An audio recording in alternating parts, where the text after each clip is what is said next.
Video को like share और subscribe करें, धन्यवाद। तो चलिए जानते हैं मनु भास्कर के बारे में।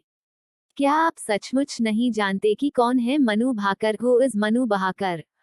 भारतीय स्टार शूटर मनु भाकर ने ओलंपिक के इतिहास में शूटिंग में मेडल जीतने वाली भारत की पहली महिला निशानेबाज बनकर इतिहास रच दिया है। मनु भाकर ने रविवार 28 जुलाई को महिला 10 मीटर एयर पिस्टल फाइनल में कांस्य पदक के साथ निशानेबाजी में ओलंपिक पदक के भारत के 12 साल के इंतजार को खत्म किया।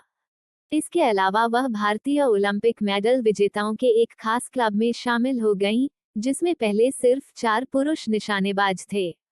पेरिस ओलंपिक में भारत के लिए पदक का खाता मनु भाकर ने खोला। मंगलवार 30 जुलाई को 10 metre air pistol mixed event में अपने पार्टनर सरबजोत सिंह के साथ 10 metre air pistol mixed team में ब्रॉन्ज मेडल जीत लिया है। मनु भाकर किसी एक ओलंपिक में 2 मेडल जीतने वाली पहली भारतीय खिलाड़ी हैं। इससे पहले सुशील कुमार और पीवी सिंधु ने अलग अलग ओलंपिक में 2 मेडल जीते, पर कोई भी भारतीय खिलाड़ी एक ओलंपिक में 2 मेडल नहीं जीत सका है।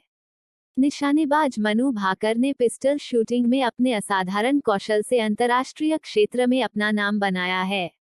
18 फरवरी 2002 को हरियाणा के झज्जर में जन्मी मनु निशानेबाजी में भारत का प्रतिनिधित्व करने वाली होनहार युवा एथलीटों में से एक हैं।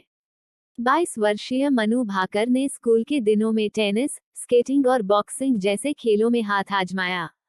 राष्ट्रीय स्तर पर मनु ने थॉन्ग ता नामक मार्शल आर्ट में भी भाग लिया और पदक जीते।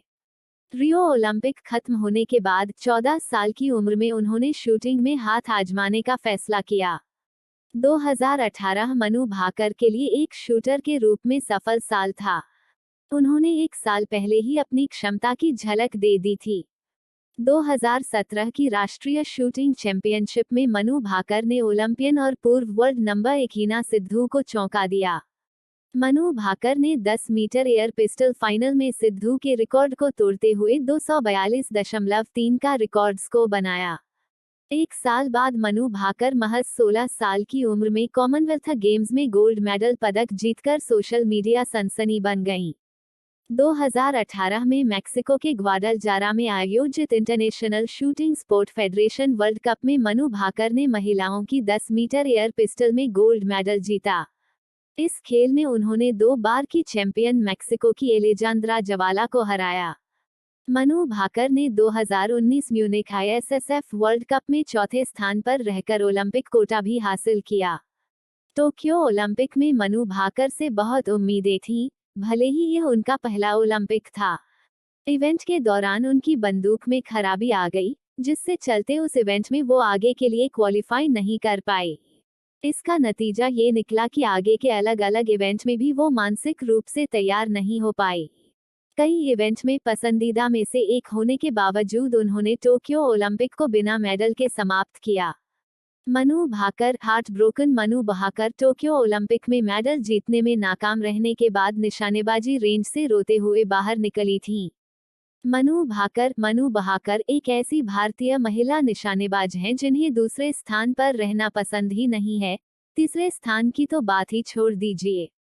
लेकिन उन्होंने कहा कि रविवार का दिन अपवाद था, क्योंकि पेरिस में ऐतिहासिक कांस्य पदक जीतकर वह टोक्यो ओलंपिक में अपनी निराशा को पीछे छोड़कर राहत महसूस कर रही हैं। आत्मविश्वास से भरी भाकर ने मेडल जीतने के बाद कहा, टोक्यो के बाद मैं बहुत निराश थी। मुझे इससे उबरने में बहुत समय लगा। उन्होंने कहा, बहुत खुश हूं कि मैं कांस्य पदक जीत सकी और हो सकता है कि अगली बार इसका रंग बेहतर हो। इस पदक से पेरिस ओलंपिक में भारत का खाता खुल गया और साथ ही निशानेबाजी में 12 साल का इंतजार खत्म हुआ। मनु भाकर के माता-पिता रामकिशन और सुमेधा मनु भाकर पेरेंट्स ने उनके कठिन समय के दौरान उनके साथ गीता के श्लोकों का पाठ किया। मनु की मां अक्सर उन्हें गीता के श्लोक सुनाती हैं।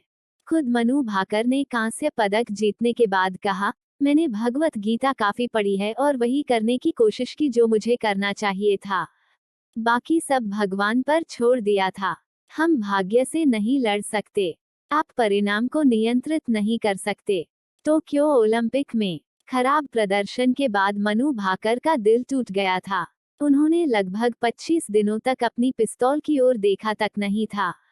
लेकिन जब मनु भाकर टोक्यो ओलंपिक के सदमे से उबरने के लिए केरल के चेराई में एक बीच साइड रिजॉर्ट में अपने परिवार के साथ छुट्टियां मना रही थी, तो उन्हें शूटिंग के प्रति अपने प्यार का एहसास हुआ।